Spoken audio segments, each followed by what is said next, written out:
hindi makita, no? Kalat ang langis ito sa kuwan, sa harapan. Wala nang langis sa dipstick to yon. Naubusan ng langis. Yan, o. Wala nang mga kuwan. Yan mga boss, meron tayong Pajero na 4M40. Ang nangyari nito, bigla daw may umingay daw sa kanyang makina dito sa harapan. Tapos nagkalat nga yung langis, ayun, no? Kung mapapansin nyo, basang-basa yung langis yung harapan.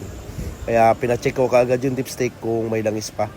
At padadagdagan natin to kung saan galing yung tagas. Pero pinatay naman daw kaagad ng may-ari. Pero talagang maingay daw yung kanyang makina. Didiscovery natin to mga boss kung ano nangyari dito. Ayan, natuyuan ng langis. Nagkalat sa harapan ng makina. Pero may issue na to na maingay yung timing chain. Kaya punteriya namin dito, timing chain tsaka timing chain cover. Sunod nga natin mga boss na ginawa dito, pinatanggal muna natin yung radiator tsaka yung fan. Ngayon pinalinis ko muna yung mga sumabog na langis dito sa kanyang harapan ng makina, dito banda sa may timing chain cover. Tapos pagkatapos malinis, dadagdagan natin ng langis. Tapos try natin i-cranking kung aandar pa ba talaga ito. Kasi pinatay lang naman daw ng may-ari ito nung nakita niyang umingay na yung makina niya. Tapos nakita niya nagkalat na yung langis sa kanyang harapan ng makina.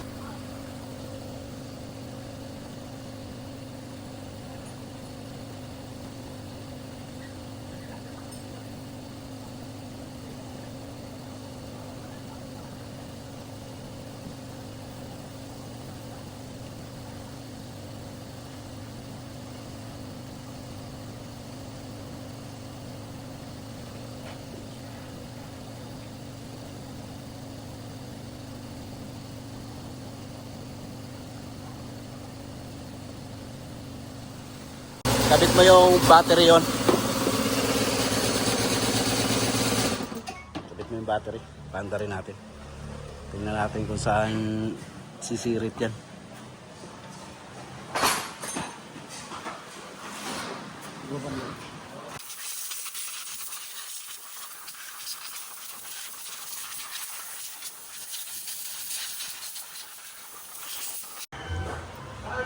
Okay. Okay.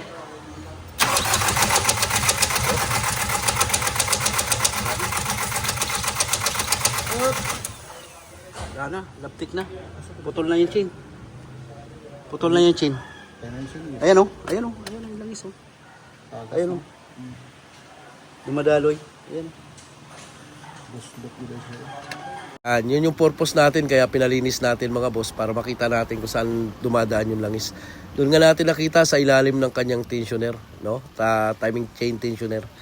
Yun nga, isipin na sana nga wag lang nabasag or nabutas yung timing chain cover nito kasi malaking gastusan. Ay mga kaputol mga boss, oh, ito. Ayan oh. Yan. Putol na yung timing chain guide. Tapos dito naman siya lumalabas yung langis sa gilid. Natin na. Sana hindi na baluktot barbulan ito. Sana hindi putol yung kwan. Yambak kasi yun eh. Oh, luwag eh. Okay. Putol-putol yung timing guide mga boss. Ayan oh, yung Pajero natin. Putol.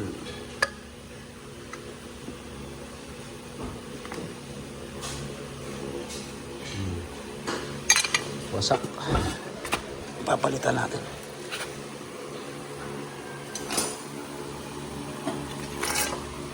Yan yung bumutas ng kwan, ng timing chain cover natin. Kaya sumabog yung langis sa harapan. Sobrang luwag nung timing chain. Yung kinakayod ng timing chain yung cover. Kasi aluminum lang yung mga boss. Mamaya papakita natin yung cover. Kung gaano kalaki yung kayod. Kaya pa ba ng hinang o papalitan natin yung chain cover nito. Yan ah, tsura niya oh. Ganyan karaming kinakalas sa mga ganitong 440 Pajero pagka nagpalit tayo ng timing chain. Ito na nga yung timing chain cover. Pinalinisan ko muna para makita natin kung may butas dahil doon sa paghampas ng timing chain, no. Ayan, makikita nyo yan sa, ayan, tinuturo ko na yan. Ayan, kinayod siya ng timing chain. Sinisilip ko nga ng mabuti rito, pero wala namang basag mga bossing. Kaya ligtas tayo sa magpalit ng timing chain cover. Siyempre, pag mga ganitong umiingay yung timing chain nyo, huwag nyong pabayaang maingay kasi yung timing chain cover yung bubutasin yan. Pero maswerte pa rin dito si boss, dito sa may-ari ng Pajero, at hindi naman nabutas yung kanyang timing chain cover. Kaya, ayan, doon lang talaga sa tensioner, tumagas yung langis. Kaya naman binaba na rin natin cylinder head mga bossing kasi papapalitan na rin ni sir ng valve seal at saka piston ring. Ayan, dito niligtis nga natin yung engine valve, so wala na namang sumingaw, no. Pero dahil papalitan siya ng valve seal, ayan, binaba na rin natin yung cylinder head. Pati piston ring nito papalitan rin natin. At mabuti naman, nililigtis nga natin dito, walang naging problema yung engine valve niya, walang sumingaw. At ito naman yung timing chain na ipapalit natin, isang set na po yan. Pag bumili kayo ng timing chain, yan, isang set na po yan, timing chain guide, mga timing gear kasama na po dyan. Ito na yung isang salpak natin. Yan, bagong-bago po yan, isang set. Timing chain. Oo. Set. Tapos naka-double chain. Yan, okay. Para to sa Pajero mga bossing. Yan, binubuo na natin. Ganda, tahimik na. Wala lang intercooler pa, no? Wala pang intercooler. Wala pagkapan. Wala na tagas dito, Hindi na uring. Yata, hindi ko bakit naman yung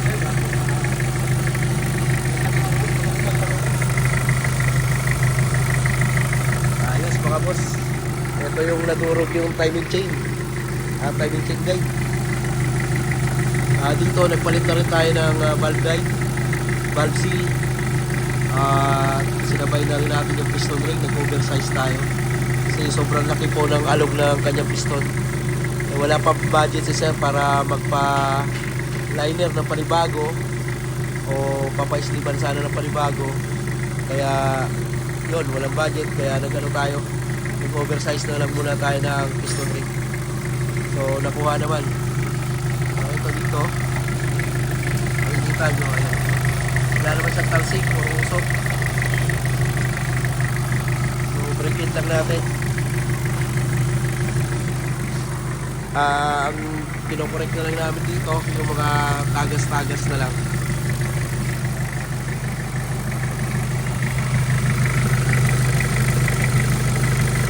Yan. Nilagyan to ng oil cut scan dahil dati sumusukan ng langis yung breather niya. Babalik na natin siya dito sa original, no, yung hose na yun, no. So, dito siya nakakunik, no. Kita nyo yung oil cut scan niya, ayan, puno-puno ng langis, babasa. So tatanggalin na namin tong oil cut scan niya, ibabalik natin dito sa original. Babalik natin tong breather dito sa orig. Puno-puno na ng langis yung oil cut scan niya, dati. Ang hosa na. Ang hose. Dito. Ang hosa na. May hose ya? Yun na yung hose na yun. Abot na yan dito. Original pa yung hose na yan, Ito. Oo, yan. Yan ang hose. Dito hugutin. Kasi isang saksak dito. Oo. Yan. So, check na lang natin kung may mga tagas, mga boss. Yung ating 4M40. Dati na nilang narinig na maingay yung makina. So, Wala na kayo kunya? kuha lang tayo.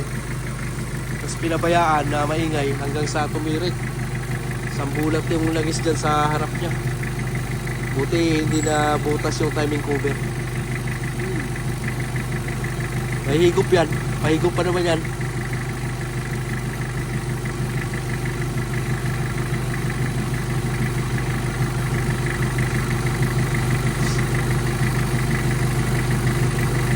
Kaya siguro nag-oil cut scan yan,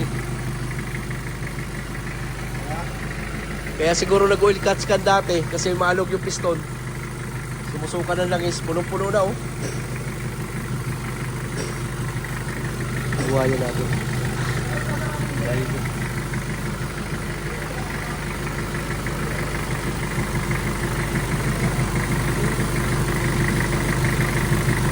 Pumasok.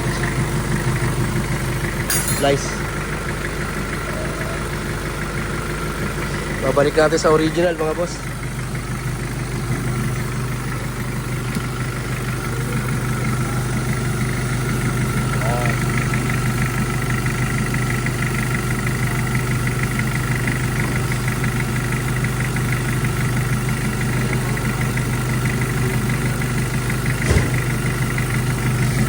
Tama na yung boss.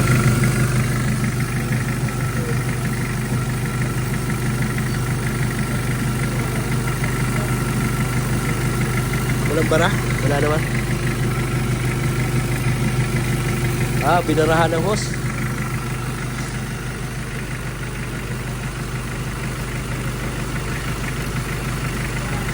Sinapian.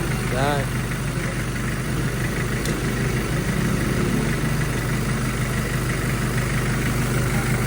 Balik siya sa original.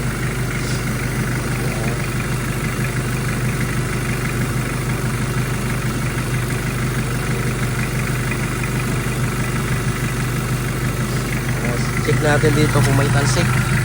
Angat mo kayo yung dipstick doon. Wala.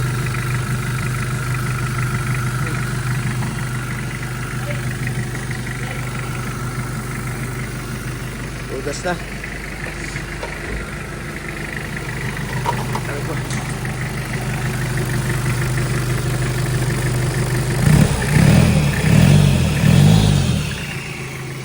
Maingay lang kasi wala pa yung intercooler. Hugasan na natin ito dito.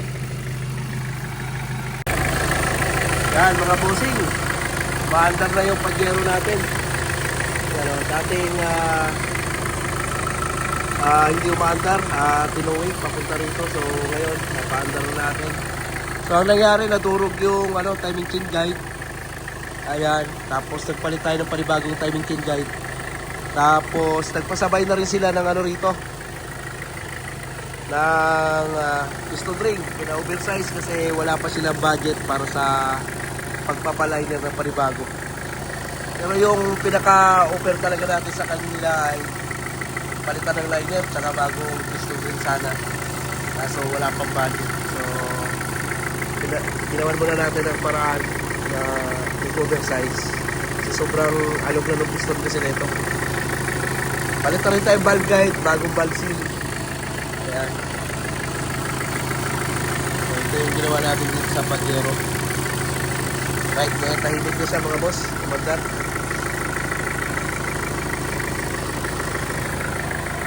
Okay na siya.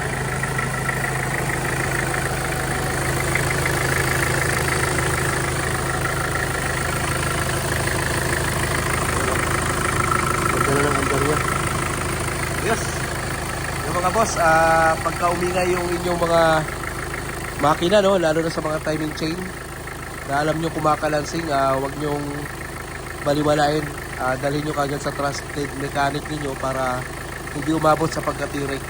Buti na lang kamo, hindi nabasag yung timing chain cover nito, pero talagang kinain na ng chain. Buwabangga na talaga yung chain. So yung tumagas, nagsambulat din langis ay dito sa kuha niya, sa tensioner. So nabutas yung pinaka-o-ring ng tensioner. Naputol yung o-ring ng tensioner. Kaya nagsambulat din langis sa harapan. So, buti kasi may iba nito, pag napuputulan ng timing chain, nawawasak rin yung timing chain cover. So wag nating antayin na magkaganon mga boss. Pag alam nyo kumakalansing na dito sa bandang harapan, agapan nyo nang magpalit ng timing chain. Itong ginawa natin ay 4M40 Pajero Paidmaster mga bossing. So goods na siya. So pwede na natin i-release. So titingnan na lang natin dito yung mga tagas o leak. Kaya natin siya pinapaandar. Pati connecting rod bearing pala nito, pinalitan na rin natin kasi medyo may mga gas-gas na yung connecting rod bearing. Sinabay na rin natin.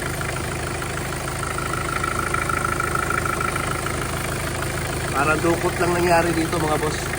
Tsaka panibagong timing chain. Alright.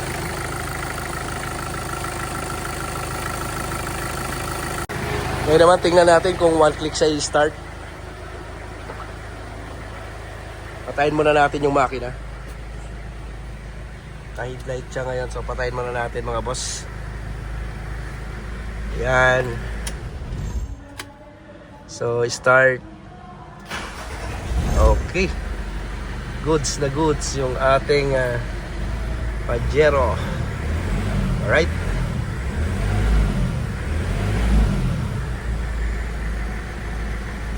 Ayos.